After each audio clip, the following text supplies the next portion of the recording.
কিরে, দাদাকে ফোন করে ভাইফোঁটার কথা বলেছিস? আমি পারবো না ওকে বলতে। কেন মা, সবসময় আমি কেন বলবো ওকে আয় ভাইফোঁটা নিতে, আয় ভাইফোঁটা নিতে হয়? ওর কোনো দায়িত্ব নেই? ও নিজে থেকে আসতে পারে না? আমি পারবো না ফোন করতে। আসলে আসুক, না আসলে না আসুক। ভাইয়ের কপালে দিলাম ফোঁটা, জমের দুয়ারে দুয়ারে পড়লো কাঁটা। মা দেখো না মিষ্টিটা খেয়ে নিল। দাঁড়া দেখাচ্ছি মজা দাঁড়া।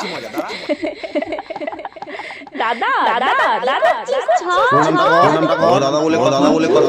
প্রণাম করবো না না। গিফট আবার বুক ভরা ভালোবাসা দিচ্ছি। মা দেখো না, দাদা চুল ধরে টানছে। মা, আমি কিন্তু আমারে পেয়েছে। কি রে, কি হলো তোর? না কিছু না। হ্যালো,